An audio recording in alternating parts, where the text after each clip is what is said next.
क्या real estate में भी शॉर्ट टाइम में पैसा बनाया जा सकता है? मतलब आप ये आइडिया लगाएं कि एक फ़ेज़ जिसमें अभी कम्प्लीटली पोजेशन भी नहीं है और वहाँ पे कोई घर भी नहीं बना हुआ, कि अगर हम शॉर्ट टर्म की प्लानिंग कर रहे हैं तो फिर हमें क्या करना चाहिए, और अगर हम लॉन्ग टर्म पे जा रहे हैं तो फिर क्या करना चाहिए।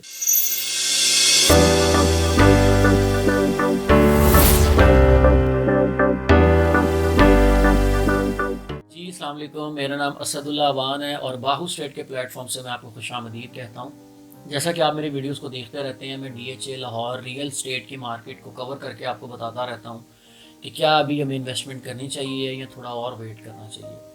तो शुरू करते हैं आज का टॉपिक भी। मुझे अक्सर लोग ये सवाल करते हैं कि क्या रियल स्टेट में भी शॉर्ट टाइम में पैसा बनाया जा सकता है। तो मैंने सोचा कि इस टॉपिक के ऊपर मैं एक वीडियो बना दूँ ताकि और भी लोगों को इसका जवाब मिल सके।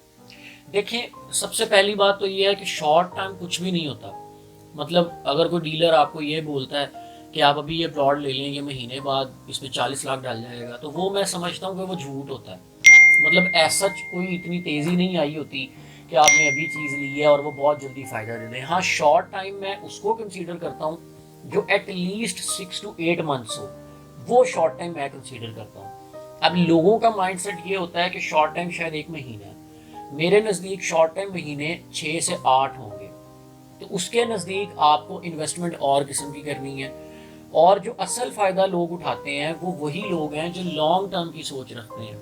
अगर आपने एक चीज़ आज परचेज़ की और आपने 3 से 5 साल की प्लानिंग कर ली, तो उससे बेहतरीन तो कुछ हो ही नहीं सकता।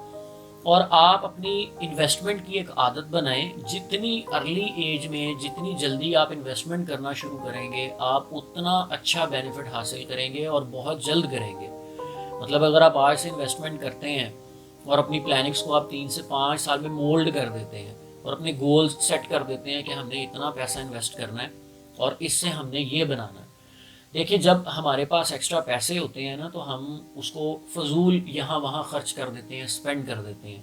तो इंस्टेड ऑफ फजूल खर्ची करने के हमें चाहिए कि हम किसी चीज़ में इन्वेस्ट कर दें, किसी एसेट में इन्वेस्ट कर दें। उसके हमें 2 फ़ायदे होंगे। एक तो ये कि वो पैसे हमारे पास कैश की शक्ल में नहीं होंगे, तो हम एसच किसी फजूल चीज़ में वो नहीं स्पेंड करेंगे।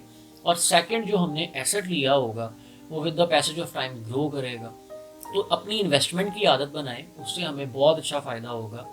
अब सेकंड अपने टॉपिक पे वापस आते हैं कि अगर हम शॉर्ट टर्म की प्लानिंग कर रहे हैं तो फिर हमें क्या करना चाहिए, और अगर हम लॉन्ग टर्म पे जा रहे हैं तो फिर क्या करना चाहिए। लॉन्ग टर्म के लिए तो मैंने काफ़ी वीडियोस बनाई हुई हैं कि आप लॉन्ग टर्म पे जा रहे हैं तो आप किसी ऐसे फेज़ में इन्वेस्ट करें जहाँ पे आपको लग रहा हो कि यहाँ पे अभी चाम आना बाकी है, ये with the passage of time grow करेगा। उसकी अमेनिटीज़ को देखते हुए, उसके स्ट्रक्चर को देखते हुए, हर चीज़ को वैल्यूएट करते हुए आप उस पर एक बेट करते हैं कि ये फेज़ मुझे लगता है कि ग्रो करेगा। जैसे आजकल अगर DHA लाहौर की बात करें तो फेज़ 9 प्रिज्म एक बहुत खूबसूरत फेज़ बनने जा रहा है। वो वक्त के साथ साथ बहुत ग्रो करेगा। मतलब आप ये आइडिया लगाएं कि एक फ़ेज़ जिसमें अभी कम्प्लीटली पोजेशन भी नहीं है और वहाँ पे कोई घर भी नहीं बना हुआ, और उसका 2 कनाल का अगर आप प्लॉट लेते हैं तो वो आपको 8.5-9 करोड़ से नीचे नहीं मिलेगा। आप अंदाज़ा करें कि आज की तारीख में भी उसकी प्राइस कितनी अच्छी है। और अगर मैं दूसरे फेज़ के साथ कंपेयर करूं तो ये प्राइस कुछ भी नहीं है। मतलब आप 6 में भी देखेंगे तो आपको 18-19 करोड़ से नीचे प्लॉट नहीं मिलेगा 2 कनाल का। 5 तो बहुत ही ऊपर जा चुका है। 7 में भी तकरीबन आज की तारीख में 8-8.5 करोड़ रुपए का प्लॉट है। तो आप क्या समझते हैं कि आज से 3-4 साल बाद ये 2 कनाल का प्लॉट 8-8.5 करोड़ का होगा। मैं अगर 1.5-2 साल पहले की बात करूँ ना, तो यहाँ पे 6-6.5 करोड़ रुपए का प्लॉट मैंने खुद बेचा हुआ है प्रिज्म में 2 कनाल का। तो जबकि मार्केट पूरी कोलैप्स की, लेकिन इनके रेट स्टेबल रहे क्योंकि ये एक बड़ी इन्वेस्टमेंट थी और इस पे बड़े इन्वेस्टमेंट वाले ही हाथ डालते हैं। और कल को जब ये 2 कनाल मिच्योर हो जाएगा और इस पे पोजेशन आ चुका होगा, तो तब आप इसकी प्राइस को क्या वैल्यूएट करेंगे। ये 6 की प्राइस के साथ नहीं जाएगा, ऑफ कोर्स जाएगा। इसमें वो अमेनिटीज़ हैं। आज से आप 5-7 साल पीछे चले जाएं तो 6 की प्राइस भी ये नहीं थी। जैसे जैसे वो ग्रो करता गया, वो बढ़ता गया, उसमें आबादी आती गई, लोगों ने उधर रिहाइशें रखना शुरू की, वहाँ पे कमर्शियल एक्टिविटी स्टार्ट हुई, तो उसका रेट कहाँ पे चला गया। अब वही टेन्योर फेज़ 7 देखेगा, देन उसके साथ साथ प्रिज्म देखेगा। तो ये तो बात होगी लॉन्ग टर्म की। अब शॉर्ट टर्म पे आ जाते हैं। शॉर्ट टर्म पे लोगों के पास 50-60 लाख रुपया होता है और वो ढूंढ रहे होते हैं कि कोई अच्छी चीज़ हमें मिल जाए जिससे हम 2-4-6 महीने में फ़ायदा ले लें। तो आपके लिए सिर्फ फाइल्स बचती हैं शॉर्ट टाइम के लिए। वो लॉन्ग टर्म में भी आपको फ़ायदा दे सकती हैं, लेकिन शॉर्ट टाइम में भी आप उससे अच्छा बेनिफिट ले सकते हैं। अगर आप प्रीवियस किसी भी फाइल का रेट वैल्यूएट करेंगे ना, तो वो अपनी प्राइस से आधे पे आ चुका है।